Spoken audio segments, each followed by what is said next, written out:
உரிமை களம் பார்வையாளர்கள் அனைவருக்கும் வணக்கம். இன்னைக்கான அரசியல் களத்துல எது சம்பந்தமாக விவாதிக்க போறோம் அப்படின்னா, கடந்த 2021 வருடம் விசிகா நிறுவனர் அண்ணன் திருமாவர்கள் திருச்சியில ஒரு பிரம்மாண்டமான பேரணியை நடத்துறாரு. அந்த பேரணியுடைய பெயர் என்னவென்றால் தேசம் காப்போம் என்று சொல்லப்படுகின்ற ஒரு பேரணி. இந்த பேரணி எதற்காக நடத்தப்பட்ட பேரணி அப்படின்னா, இஸ்லாமிய மக்களுக்கு எதிராக பாரதிய ஜனதா கட்சி CAA என்று சொல்லப்படுகின்ற ஒரு சட்டத்தை கொண்டு வராங்க. அதாவது சிட்டிசன்ஷிப் அமெண்ட்மெண்ட் ஆக்ட் என்று சொல்லப்படுகின்ற ஒரு சட்டம், அந்த சட்டத்தை கொண்டு வராங்க. ஸோ இந்த சட்டத்தை தடை செய்ய வேண்டும் என்பதனை வலியுறுத்தினா அண்ணன் திருமாவர்கள் திருச்சியில ஒரு பிரம்மாண்டமான பேரணியை நடத்துறாரு. ஏறக்குறைய ஒரு 14 லட்சம் நபர்கள் கலந்து கொண்டதாக ஒரு செய்தி. ஸோ அந்த பேரணி ஸ்டார்ட் ஆகுது, ஒரு எண்டிங் பாயிண்ட்ல போய் முடியுது. அந்த எண்டிங் பாயிண்ட்ல அண்ணன் திருமாவர்கள் பேசுகின்ற பொழுது ஒரு முக்கியமான ஸ்டேட்மெண்ட்டை பதிவு பண்றாரு. அதாவது, நீ எங்களை ஒடுக்க பார்த்தாலும் ஓரங்கட்ட பார்த்தாலும் நாங்களே மையம் என்பதனை தீர்மானிப்போம் அப்படின்னு சொன்னாரு. எப்படி? நீ எங்களை ஒடுக்க பார்த்தாலும் ஓரங்கட்ட பார்த்தாலும் நாங்களே மையம் என்பதனை தீர்மானிப்போம் அப்படின்னு சொல்றாரு. ஸோ அன்னைக்கு சொன்ன அந்த ஸ்டேட்மெண்ட் இருக்கு இல்லையா, அந்த ஸ்டேட்மெண்ட்டை தமிழ்நாட்டினுடைய அரசியல் களத்துல, இன்றைய அரசியல் களத்துல பொருத்தி பார்த்தோம்னா பக்காவா பொருந்தும். ஸோ அந்த ஸ்டேட்மெண்ட்டை இன்றைய அரசியல் களத்துல பொருத்தி பார்த்து திருமா எடுத்த திடீர் முடிவு, இனிமேல் தான் அரசியல் ஆட்டம் ஆரம்பம். ஸோ இந்த தலைப்பின் அடிப்படையில் நம்ம சில பல தரவுகளை பார்க்கலாம். சரிங்களா? ஸோ நண்பர் அனைவருக்கும் இளம்பெரு பொழுதியின் இனிய வணக்கம். நாங்க படி வந்து பார்த்துட்டோம், இனி ஜென்மத்துக்கும் எங்களால குனிய முடியாது. அதனால நாங்க சண்டை போட போறோம். வீடியோக்களை போறதுக்கு முன்னாடி நம்ம நேயர்கள்ட்ட ஒரு கேள்வி கேட்டுருவோம். உங்களுடைய பதிலில் நீங்க கமெண்ட் பாக்ஸ்ல கமெண்டா போடுங்க. அதாவது, இந்த 2026 தேர்தல்ல எந்த கட்சி தனி பெரும்பான்மையோட ஆட்சி அமைக்கும்? இல்லப்பா, தனி பெரும்பான்மை வர்றதுக்கெல்லாம் வாய்ப்புகள் கிடையாதுப்பா. கிடையாது. கூட்டாட்சி தத்துவம் தான். ஒரு கட்சியை நம்பிதான் இன்னொரு கட்சி இருந்தாகணும். கூட்டாட்சி தத்துவம் தான் வரும். நான் பாரு தொங்கு சட்டமன்றம் வரும் அப்படின்ற மாதிரி உங்களுக்கு ஒரு பார்வைகள் இருந்துச்சு அப்படின்னா நீங்க அதையும் கூட கமெண்ட் பாக்ஸ்ல கமெண்டா போட்டுருங்க. சரிங்களா? சரி, அதாவது திருமா எடுத்த திடீர் முடிவு, இனிமேல் தான் அரசியல் ஆட்டம் ஆரம்பம். அதென்ன அரசியல் ஆட்டம் ஆரம்பம்? சில பல விஷயங்கள் நம்ம ஓப்பனா பேச முடியாது. சரிங்களா? அதனால நம்ம என்ன பண்ண போறோம்னா, ஒரு ட்ரையாங்கிள் இருக்கு இல்லையா, அதாவது முக்கோணம், மேல ஒரு புள்ளி, இங்க ஒரு புள்ளி, இங்க ஒரு புள்ளி, இந்த முக்கோணம் இருக்கு இல்லையா, இந்த முக்கோண ஷேப்ல நம்ம ஒரு விஷயத்த பதிவு பண்ணுவோம். அதாவது 3 புள்ளிகள் இருக்கு, அதனால 3 செய்திகள் நான் பதிவு பண்றேன். இந்த 3 செய்திகளுமே நீங்களே ஒரு கனெக்ட் எடுத்து ஒரு முக்கோண ஃபிகரா நீங்க கொண்டு வந்து நீங்களே புரிஞ்சுங்க. சரிங்களா? சரி, அந்த ட்ரையாங்கிள் ஷேப்ல முதல் புள்ளியில நம்ம சொல்ல வர்ற செய்தி என்னவென்றால், ஒரு 2-3 நாட்களுக்கு முன்பாக அண்ணன் திருமாவர்கள் Facebook லைவுக்கு வராரு, வேட்பாளர் பட்டியலை அறிவிக்கிறாரு. ஸோ வேட்பாளர் பட்டியலை அறிவித்ததற்கு பின்பாக கடைசியாக தன்னுடைய பேரை அறிவிக்கிறாரு. நான் காட்டுமன்னார் கோவில் தொகுதியில போட்டி போட போறேன் அப்படின்றத அறிவிக்கிறாரு. ஸோ அவர் அறிவிப்பதற்கு முன்பாக ஒரு முக்கியமான ஸ்டேட்மெண்ட்டை பதிவு பண்ணாரு. எத்தனை பேர் இதை நோட் பண்ணீங்க அப்படின்றது தெரியாது. என்ன சொல்றாரு அப்படின்னா, 2026 தேர்தலுக்கு பின்பாக தமிழ்நாட்டினுடைய அரசியல் களம் மாற உள்ளது. அப்படின்னா என்ன அர்த்தம்? இன்னைக்கு இருக்கிற அரசியல் களம் மாதிரி இருக்காது. 2026க்கு பின்பாக தமிழ்நாட்டினுடைய அரசியல் களம் மாற உள்ளது. ஸோ சம்திங் அண்ணன் திருமாவர்கள் ஏதோ கெஸ் பண்ணியிருக்காரு. ஸோ அதனாலதான் அந்த ஸ்டேட்மெண்ட்டை பதிவு பண்றாரு. 2026க்கு பின்பாக தமிழ்நாட்டினுடைய அரசியல் களம் மாற உள்ளது. ஸோ அதனால நான் தமிழ்நாட்டினுடைய அரசியல் களத்தை ஃபோக்கஸ் செய்வதற்காக நான் காட்டுமன்னார் கோவில் தொகுதியில போட்டி போடுறேன் அப்படின்ற விஷயத்த அண்ணன் திருமாவர்கள் பதிவு செய்கிறார். ஸோ இது ஒரு மேட்ரு. இந்த ட்ரையாங்கிள் ஷேப்ல அந்த முதல் புள்ளியில இது ஒரு மேட்ரு. அடுத்த மேட்ருக்கு வரேன். அதாவது, விஜய் அவருடைய அரசியல் வருகை இருக்கு இல்லையா, விஜயருடைய அரசியல் வருகையை நம்ம ஜஸ்ட் லைக் தட் அப்படின்ற மாதிரி கடந்து போய்விட முடியாது. விஜய் அவர்களுக்கு பின்னாடி மிகப்பெரிய மேன் பவர் இருக்காங்களா அப்படின்னா நிச்சயமா இருக்கிறாங்க. கூட்டம் கூடுறாங்க தெரியுமா, அந்த கூட்டம் எல்லாமே ஓட்டா மாறுமா அப்படின்னு கேட்டா அதுல அட்லீஸ்ட் ஒரு 3/4 நபராச்சும் ஓட்டு போட மாட்டாங்களா? ஓட்டா கன்வர்ஷன் ஆகும். ஸோ விஜய்க்கு என்று ஒரு ஓட்டு சதவீதம் இருக்கின்றதா என்று கேட்டால் விஜய்க்கு என்று நிச்சயமாக ஓட்டு சதவீதம் இருக்குது. ஆனா இந்த ஓட்டு யார்கிட்ட இருந்து போகுது அப்படின்றதான் மிக முக்கியமான விஷயம். ஸோ இந்த ஓட்டு நிச்சயமாக விசிகாட்ட இருந்து போகாது, கம்யூனிஸ்ட் கட்சியில இருந்து போகாது. ஏன்னா விசிகால இருக்கிற தொண்டர்கள் இருக்காங்க இல்லையா, அந்த தொண்டர்கள் எல்லாமே எமோஷனல் ரீதியாக அண்ணன் திருமாவர்கள் கூட பாண்டிங்ல இருக்கின்ற நபர்கள்.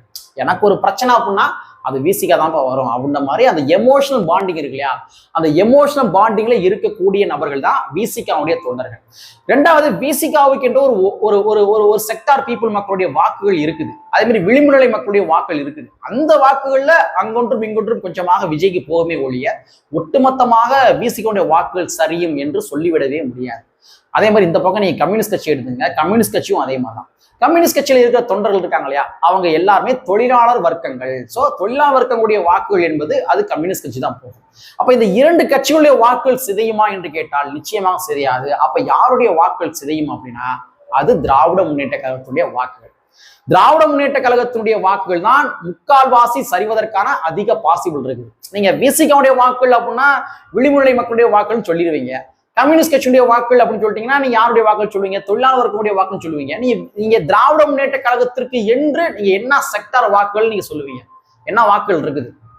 ஏங்க நீங்க நம்மளாம் கூட அதான் ஃபேக்ட். திராவிட முன்னேற்ற கழகத்திற்கு என்று குறிப்பிட்ட செக்டார் வாக்குகள் நீங்க சொல்லவே முடியாது. ஒவ்வொரு டிஸ்ட்ரிக்ட்லயுமே சாதி சாத நபர்கள் கைக்குள்ள வச்சுக்கிட்டு தான் அவங்க அரசியல் பண்ணிக்கிருக்காங்க. அதனாலதான் அதனுடைய வெளிப்பாடுகள் தான் இன்றைய தினத்துல நிறைய சாதி சங்கங்களை திராவிட முன்னேற்ற கழகம் தன்னுடைய கட்சிகளை சேர்த்துக்கிறாங்க. அப்ப யாருடைய வாக்குகள் சிதைவடைகின்றது என்றால் அது திராவிட முன்னேற்ற கழகத்துடைய வாக்குகள் சிதைவடைகின்றது. அதிமுக வாக்கு சிதைவடைய மாற்றுகிறது கிடையாது. ஆனா பெரும்பான்மை வாக்குகள் யாருடைய வாக்குகள்னா அது திராவிட முன்னேற்ற கழகத்துடைய வாக்குகள் தான். இப்ப ஒவ்வொரு சாதி சங்கத்தை திராவிட முன்னேற்ற கழகம் சேர்த்து வச்சிருக்காங்க. அப்ப சாதி சங்கம் எதுக்கு சேர்க்கிறாங்க? சாதியை சார்ந்தவர்கள் ஓட்டு போடுவாங்கன்னு தான் சேர்த்து வச்சிருக்காங்க. அப்ப சாதியை சார்ந்தவர்கள் அந்தந்த கட்சிக்கு ஓட்டு போறாங்க அப்படின்னா அப்ப திமுக என்ன வாக்குகள் இருக்குது? கேள்வி இருக்கு இல்லையா? அப்ப விஜயனுடைய வருகையின் மூலமாக யாருடைய வாக்குகள் சிதைவடைகின்றது அப்படின்னா அது திராவிட முன்னேற்ற கழகத்துடைய வாக்குகள் அதிகமாக சிதைவடைகின்றது. சரிங்களா? சோ இது ஒரு புள்ளி. எப்படி? இது ஒரு புள்ளி.